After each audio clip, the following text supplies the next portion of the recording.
Good morning mga guys. Katatapos lang ng earthquake mga guys. Akala ko mga guys katapusan na ng mundo. Ang lakas guys, ang hindi matapos agad. Matagal na tapos. Tapos ang ginawa ko mga guys, niyakap ko yung puno ng kalumpang. Iba ang feel ng dibdib ko mga guys, iba ang feel. Kasi sabi ng anak ko, pag may linog, labas ka sa tindahan baka ma-bar down yung tindahan. Sabi na, yun, naisip ko, sabi ng anak ko, labas ka agad na. Akala ko guys, madali lang matapos, hindi pala. Yun, niyakap ko yung puno ng kalumpang sa likod. Tapos yung kapitbahay namin guys, masakit yung dibdib niya kasi umiyak siya. Kasi yung mga anak niya wala sa bahay doon sa dagat. Siyempre, ina siya. Ako naisip ko rin yung mga apo ko, yung anak ko doon. Hindi pala nagtrabaho pa muna yung anak ko doon pa sa bahay. Kala ko nandoon na sa Gmall. Tapos yung asawa ka dito lang. Dito sa mga may man dito. Sa sabong-sabong yung pang lang, bihagay-bihagay lang. Hindi naman yung bawal kasi alam na dito. Hindi naman malaking pera pinupusta. Yun, madali lang yung siyang pumunta dito kasi malapit lang. Tapos, yung apo kong iba doon sa Isom, doon sa bahay namin. Tapos, yung iba to school, doon sa school. Hindi ko alam guys kung iba yung feel ko. Parang magbabam na yung dibdib ko. Dahil nasa edad ko rin na parang madali ka lang ma-affected. Kasi ang tagal guys, ang tagal. Bago pa nangyari ang guys, yung lindol guys.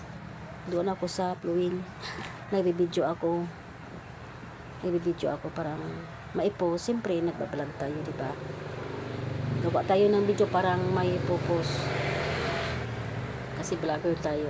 Small vlogger pala. Sa YouTube, pinupost ko at saka sa kasi yan naman ang pinipili natin gawin, yung gusto natin.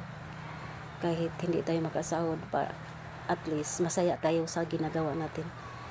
Yung parang dati pa, hindi ko pa alam mag-asahod, gusto ko rin nang magpo-post sa Facebook at saka sa YouTube. It's up to me kasi kagustuhan ko, di ba? Kahit wala akong sahod na naasahan kasi swerte-swerte lang. Keep posting, happy posting lang. Balikan natin guys yung lindol guys. Kala ko katapusan na ng mundo guys.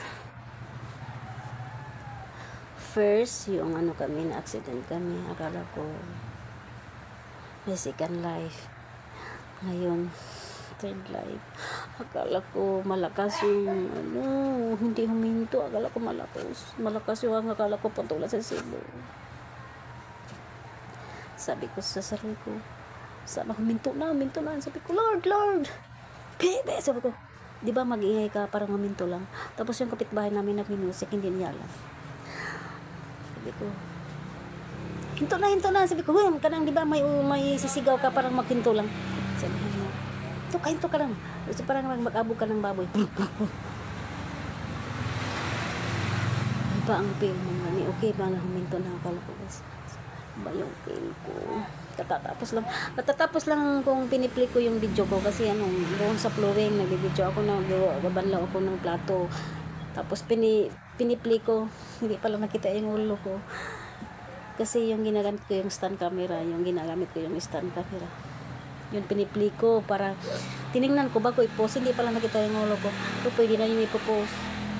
Sus, magpatiud-tiud ko. Unexpected. Ganun na. Akala ko maghinto. Matagal guys, ang lakas. Sabi nang may nagchat-chat naman sabi ng anak ko, malakas. Oo, nagpo-post ko pa agad. Lindo, lakas, strong. Thank you Lord. Pinahinto mo yung yung lindol. Hindi natin alam kung saan yung natamaan sa lindol. Sana walang mangyari sa kanila guys. ipipray natin sana. Naghahaplas ako ng ibig kasi ito. Yung isang naming kapitbahay, yung sinabi ko una, sakit yung dibdib niya kasi yung anak niya doon sa dagat. Ako naman iba yung feel ko. Sabi ko, tingnan ko, yakap ako sa mata ng tree. Sabi ko, yakap ako. Kasi basta matumba ako. Pinabayaan ko na yung cellphone nakaungot dito. Bahala na matumba. Malakas talaga. Iba yung feel ko, guys. Iba yung feel. Sige, guys. Shout out sa atong mga dito sa Davao, Tibok, Pilipinas. Shout out sa inyo, guys. Okay lang kayo. Pipray natin na hindi pa yung baka may tisbak pa. Sana hindi na, Lord Jesus. Sabi ko, God, ito na ba ang katapusan? Ibang feel ko.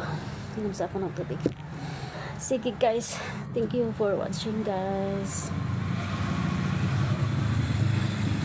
May the Lord guide always. Almighty God. Thank you, God, for save our lives. For all people in the Philippines. Thank you, guys.